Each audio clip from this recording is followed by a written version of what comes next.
He's Nick Wright, First Things First, co-host, Fox Sports 1. Great to see you, Nick. How's life? Oh, it would have been better if I'd have seen you, what was it, Wednesday night. Yeah. Does America know that you got the single most prestigious award in radio and you couldn't be deigned to show up? Do they know? Well, I wanted to spend time with my wife. Okay, so here's the thing. So Dan got a Marconi. I was at the awards, not because I was nominated. I, of course, when I was a radio professional, was snubbed 15 years in a row, but because my dear friend Danny Parkins was nominated for the second most prestigious award in radio, and he lost to some dope from Boston. I couldn't believe it, but that doesn't matter. I'm sure Greg Hill does a mediocre job. Whatever. Danny Parkins should have won. Does a great job in Chicago. But I text Dan. I was like, Dan, you're nominated for Broadcaster of the Year. Excited to see you. And he's like, I'm vacationing in somewhere, I don't know, Santa Fe or something. So I'm like, okay. And then Dan sent me an odd text. He was like, you can give my speech if I win. But then I was working the room and I saw DL Hughley there. And I'm like, DL and I, of course, go way back. So I was talking to him. I'm like, DL's nominated for the same category. Dan's not going to win. So I wasn't really prepared. Then they call your name. I'm like, oh, I got to go give this speech. And Dan's hand to God, I rushed the stage. And right before I got there, some dopey radio exec was like, I'm here to accept on Dan Patrick's behalf. And I'm like, that's not what Dan would want. He'd want me to go up there. Okay, here you go. You can do your speech. And the winner for the most prestigious award in radio is Dan Patrick. Now to accept Nick Wright from Fox Sports. Who from Fox Sports and the What's Right with Nick Wright podcast, which you can find on YouTube and everywhere else. Listen, Dan would love to be here. However, he was unable to make it due to a previous family obligation. He wanted me to convey to you guys that he's honored and touched by this. And he's a little miffed that his radio bosses didn't even tell him about the event, or else maybe he'd have shown up to it. However, with that said, I'm going to use my remaining 30 seconds to say what has really propelled Dan into his golden years of broadcasting is his eye for young talent, such as myself. And that brings me to the end of the speech, and most notably, Dan, to a wrinkle to this story that you did not know, because I have little birdies everywhere. And someone sent me yesterday your Marconi submission. And you might not even know this, but it's 90 seconds long. Here is what you submitted. Russell Wilson breaking news on your show. Scottie Pippen breaking news on your show. And then there was one non-interview submission, part of it. Do you know what it was? It was you calling me Dick wrong. That won you the Marconi. And the kicker of your submission is you saying you can find him on Twitter, Get Nick Right. Paulie, can we sign up for Get Nick Wrong? No. That won you the award. That is true. That was on my tape. I know. That you helped me win a Marconi. Yeah. So I know you just sent me a watch a few months back. I expect another package, and I expect that package to be the Marconi. Okay. I feel like I won it as much as you did. All right. Dick wrong. You can't go wrong with Dick wrong. Going for back-to-back. You want to talk sports? Sorry, I hijacked your show. No. Sometimes you look like Alan Rickman. Oh, Alan Rickman. George Carl, that son of a gun, yesterday on Twitter said I look like Tom Green and then called me Kylo Ren, who evidently Adrian Brody plays him. Now, don't you see a little bit of Alan Rickman from Die Hard? Is that the villain from Die Hard? Yes. Yeah. Okay, sure. Yes. How about Shoot the Glass? I'm not doing it. Okay. Yeah, I'm not just a puppet here for your entertainment. I'm not going to do impersonations. You are a puppet for me. If you want to get into the Marconi tape next year. So you want to know the worst looks like that I get? There's a French guy who used to be a big-time soccer player. I don't think he plays anymore. His name is Franck Ribéry. Your listeners can Google him. Maybe you guys can. Paulie knows. Oh, yeah. Yeah. Yeah. So I get that. But here's what's so devastating about that comp. Frank Ribery has, God bless him, I'm not judging him, a massive facial scar. It's like the defining thing about him. And people are like, you look just like that guy. I'm like, I might not be that handsome, but I wasn't in a car accident. Like what? So you're the before. That's the after. See? Oh, okay. Yeah. That's good. Yeah. That's good. Are you okay with this Tua Tagovailoa situation? Him playing, been cleared? So here's what I find odd. Everyone to me feigned outrage. And by that, I don't mean people weren't really upset about what we saw, the second concussion. That was horrible, the way it looked, all of it. But Kenny Pickett is also cleared to play in this game. Kenny Pickett just went through in the previous game the exact thing Tua went through in the game against, was it the Saints? The one, not the scary concussion, but the game. And we were all like, oh my God, I can't believe they let him play the next week. And nobody cares that Kenny Pickett's playing. There was, my apologies for not knowing the name. There was a player this weekend that on the first drive of a game, it looked like he might have got a concussion. He got checked out, cleared, played 80 plays the rest of the game.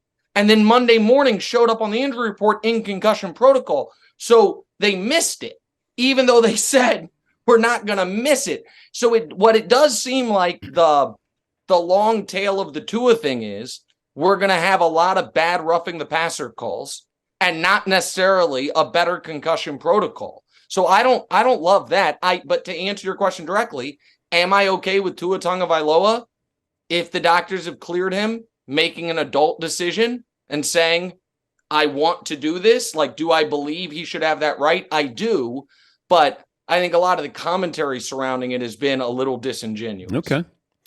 I saw where Travis Kelce restructured his contract.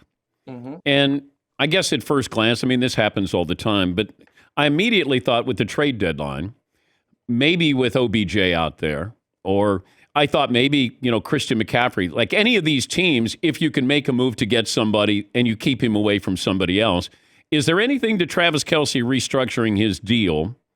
Or Yeah, no, I think it's the Chiefs said it was because we could bring up a practice squad player. That, with respect to the Chiefs, that's obvious nonsense. They already had $3 million in space. They cleared up $3.5 more million.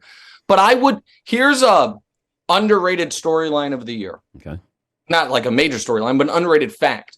The number one scoring team in the league is the Kansas City Chiefs. The offense is not the issue. Now, would I like a better right tackle? Sure. But offensive linemen don't get available at the trade deadline. Nobody, even bad teams, are like, we got to keep those. Yeah. Would I like them to acquire another pass rusher? I would. Robert Quinn, yeah. Who I don't think Brian Burns is going to necessarily be available. If he is, I think he's too expensive. But a few years ago, the Chiefs added Terrell Suggs, and he was awesome in the playoffs, helped them win a Super Bowl. Last year, they added Melvin Ingram. He was excellent for the team, and now he's playing really well in Miami. So I do think there's something there, but I wouldn't have. To me, what the Niners just did with McCaffrey, it's if I told you, Dan, I just bought a Bentley, and be like, well, that's exciting. I'm like, yeah, it's used. The previous owner said it broke down a lot, and I paid double the sticker, but I do have this Bentley now. Like, it's exciting, but I think the Niners paid a hefty price for it. I wouldn't have wanted the Chiefs to make that move. A second, a third, a fourth, and a fifth, and you pay a running back $12 million a year seems steep. I get why the Niners did it, but if the Chiefs are going to do something, they need to upgrade the defense. They need to get another pass rusher. Can't let you go without talking about the Lakers situation. Granted, it's only 2 games, but Russ goes 0 for 11, and he said he played solid. Yeah. He played solid. Yeah. 0 for 11. Is he trying to get traded? I'm trying to figure out what the end game is with him. So here's the thing. If people didn't, and I don't blame them if they didn't, yesterday was busy sports day, and that game was on late. Russ was working his ass off. I will give Russ credit. There were 3 straight possessions where he was one-on-one against Kawhi and stole the ball twice, and once, I think, drew a foul. He was working hard. So I don't think he's tanking at all. Like, get me out of here. He's just broken as an offensive player. But here's the biggest frustration with the Lakers. And this is why Rob Pelinka, I understand that Kurt and Linda Rambis and Phil Jackson and one of the bus kids thought it was a good idea to give Pelinka an extension. But we have seen proof of concept for 2 decades in this league that if you put shooting around LeBron James, you're going to win 50-some games and be a contender. And it's now 2 straight years the Lakers have built a roster as if threes aren't worth more than twos. And trading Russ won't fix that. It might help it some, depending on who you trade him for. And I do understand the idea of, because of Big Vic, because of the French kid, I think more teams are going to turn the ship in the tank direction earlier than usual. So maybe you can get a better deal than the Pacers deal. But I don't understand how you build a team out and not emphasize shooting when you have LeBron. And I don't understand why Anthony Davis refuses to play like the guy he used to play like, an above the rim inside force. And instead, he's a worse jump shooter than Russ. Yeah. He's been the worst jump shooter in basketball for 2 years. Keeps taking them. It's frustrating. The only way Russ, I think, can stay on the floor and stay in the good graces is on the defensive side, where he will show that he is willing to play defense, because he didn't play defense for Frank Vogel. And if he does that, he's also got to understand this, Nick, have court awareness of the reason why they're giving me open jumpers is because I'm not any good. Right, but here's the thing. The starting backcourt was 1 for 16. The backup point guard was 0 for 9. Patrick Beverley, every time they do a broadcast, it's so frustrating. And I'm sorry, I know he's friend of the show. You know what I mean? Fringe Hall of Famer Reggie Miller. However, I got to tell you, that, Reggie is waxing poetic about the impact Patrick Beverley has. And then the graphics team kind of did Reggie dirty because they put Beverly's stat line up, and it's like 1 for 5, 0 assists, 2 turnovers. It's like, oh man, I hope he's really better be Joel Osteen out there with the motivation, because he's not exactly helping on the offensive end of the court. Are you in on the Clippers? Well, listen, if they are healthy, they're the best team in the West. However, Kawhi Leonard is an odd duck, man. Tore his ACL 2 seasons ago, and when it happened, it was like it's a knee strain. They didn't even tell us. And now he's on a serious minutes restriction this late. At this point, how about this, Dan? Remember when Zaza put his foot underneath him when Kawhi was with the Spurs? Yeah. That was more than 5 seasons ago. Since then, Kawhi Leonard has played 179 games. That is 306th in the NBA. There's only 450 players. So the idea that you're just going to assign health to the Clippers, I thought John Wall looked awesome, but he's a health risk. Kawhi is the single biggest health risk in the league. And so, yes, if healthy, I love their coach. I love their depth. But I think the if healthy thing is a big if. Yeah, it feels like everybody's all in on the Clippers as that's the team to beat. And I'm like, I still like Golden State. Still like them and the youth movement, the depth they have there. You got the Draymond issue. Yeah, but I think they might trade Draymond and solve that issue and add something significant. I think Draymond plus one of those kids could get you something. You know what I mean? Draymond plus Kuminga or Draymond plus Moody. You slide Wiseman into his minutes because they paid Wiggins, they paid Poole. They're not paying Draymond too. Yeah. And Draymond gave them an out. Like there was going to be you've got to give him the contract out of loyalty, not when he's slugging people. But so I think the Warriors are not fully formed. I'll tell you a team that is fully formed and is fully almost stuck is cooked. Is a team that I have season tickets for, the Brooklyn Nets. That team's a mess and is not going to... You know what they played like the other night? Like they wanted their coach fired. And riddle me that. They actually demanded the coach be fired prior to the season. Like they're and Kyrie's out here talking about winning MVP and Defensive Player of the Year. Like it's just out of their mind. Thanks again for helping me win the Marconi. Oh, you know what? It goes on my resume now. You know what I mean? Like a Marconi contributor. Dan, I appreciate you. I appreciate your friendship. And I will see you soon for dinner that I think is your turn to buy. No.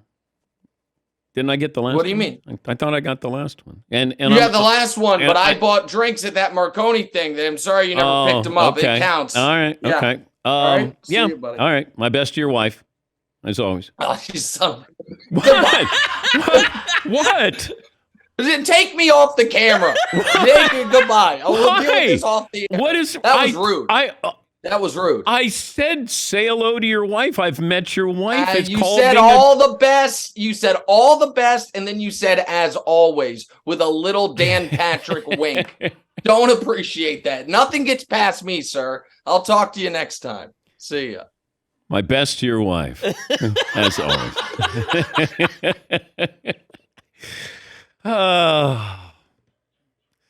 That dude's the best. He's good. He's good. He's a talented guy.